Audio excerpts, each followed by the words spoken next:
HMDA మాజీ director Shiva బాలకృష్ణను ACB అధికారులు మూడో రోజు కస్టడీకి తీసుకున్నారు. ఈ కేసులో విచారిస్తున్న కొద్దీ కొత్త విషయాలు బయటకొస్తున్నాయి. తెలంగాణ అసెంబ్లీ ఎన్నికలకు 2 రోజుల ముందు శివ బాలకృష్ణ భారీగా అనుమతులు ఇచ్చినట్టు తెలుస్తోంది. హెచ్ఎండిఏ జీహెచ్ఎంసీ పరిధిలో 70 నుంచి 90 భవనాలకు పర్మిషన్ ఇచ్చారని ఏసీబీ దర్యాప్తులో తేలింది. దీనిపై లోతుగా విచారిస్తోంది ఏసీబీ. గత ప్రభుత్వ హయాంలో 8 ఏళ్లుగా హెచ్ఎండిఏ పరిధిలో అనుమతి ఇచ్చిన ఫైల్స్పై ఏసీబీ దృష్టి సారించింది. ఈ ఫైల్స్పై సంతకాలు చేయడంలో ఐఏఎస్ అధికారికి మేజర్ వాటా ఉన్నట్టు ఏసీబీ అనుమానం వ్యక్తం చేస్తోంది. బాలకృష్ణ విచారణ తర్వాత ఐఏఎస్ అధికారిని కూడా ప్రశ్నించేందుకు ప్రభుత్వం సిద్ధమవుతోంది. అందుకోసం అవసరమైన ఆధారాలు సేకరిస్తున్నారు ఏసీబీ, ఎంఏయుడి అధికారులు. ఇటు ఐఏఎస్ అధికారితో డీల్ సెట్ చేసుకున్న హైదరాబాద్లోని బడా బిల్డర్స్పై ఏసీబీ దృష్టి పెట్టింది.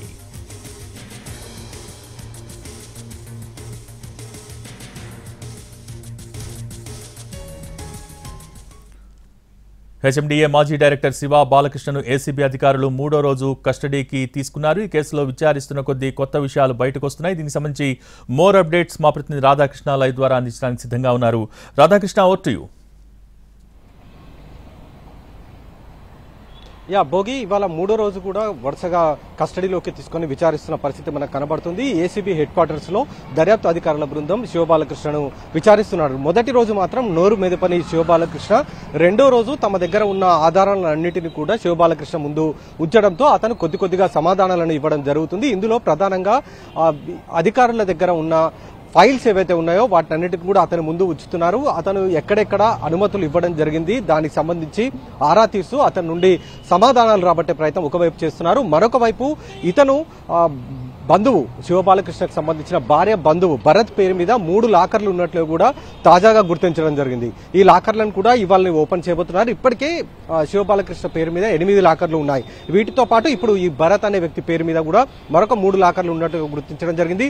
వాటిని ఇవాళ తెరవబోతున్నారు. దీంతో పాటుగా ఒక అధికారి, ఐఏఎస్ స్థాయి లాంటి అధికారి శివబాలకృష్ణ వెనకాల ఉన్నట్లు కూడా అనుమానం వ్యక్తం చేస్తున్నారు. ఎందుకంటే అతను హెచ్ఎండిఏలో డైరెక్టర్ గా ఉన్న సమయంలో కేవలం అతను ఒక్కడే ఫైళ్ల పైన సంతకాలు పెట్టడానికి ధైర్యం చేయలేడు. అతని పైన ఉన్న అధికారులు కూడా ఇందుకు సహకరించి ఉంటారనేది ఒక అనుమానం వ్యక్తమవుతున్న నేపథ్యంలో దీనికి సంబంధించి అతని నుంచి పూర్తి స్థాయి వివరాలు రాబట్టే ప్రయత్నం చేస్తున్నారు. ఇవాళ మూడో రోజు ప్రధానంగా ఈ అంశంపైనే శివబాలకృష్ణ నుండి వివరాలు రాబట్టే ప్రయత్నం అయితే అధికారులు ఒకవైపు చేయబోతున్నారు. అలాగే ఇతను ఇద్దరు బినామీలు సత్యంతో పాటు మూర్తి, వీళ్ళిద్దరు కూడా ఇతను బినామీలుగా భావిస్తున్నప్పటికీ ఇప్పటి వరకు కూడా వాళ్ళిద్దరికి సంబంధించిన ఆచూకీ లభించలేదు.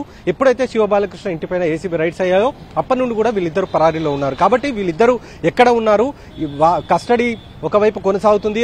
అరెస్ట్ కావడం, రిమాండ్కి వెళ్లడం, కస్టడీకి రావడం. అయినా కానీ వీళ్ళిద్దరికి సంబంధించిన ఆచూకీ లభించకపోవడం వెనకాల ఎవరు ఉన్నారన్న దానికి సంబంధించి ఒకవైపు ఏసీబీ అధికారులు ఆరా తీసే ప్రయత్నం ఒకవైపు చేస్తున్నారు. అలాగే నిన్న శేఖర్ అనే హెచ్ఎండిఏకి సంబంధించిన ఒక ఉద్యోగి చనిపోవడం వెనకాల కూడా సత్యం, మూర్తి వీళ్ళిద్దరి హస్తం ఉన్నట్లుగా కూడా భావిస్తున్నారు. ఎందుకంటే అతని దగ్గర భారీగా నగదు ఉండి ఉండవచ్చు. అతన్ని ఆ నగదు తిరిగి ఇవ్వాలన్న కోణంలోనే అతను తీవ్ర మానసిక ఒత్తిడికి లోనై అతను గుండెపోటుకు గురి చనిపోయినట్లు కూడా భావిస్తున్నారు. ఈ నేపథ్యంలో ఆ కోణంలో ఒకవైపు దర్యాప్తు చేస్తున్నారు. ఇప్పుడు లాకర్లు ఇవాళ ఓపెన్ చేయబోతున్నారు.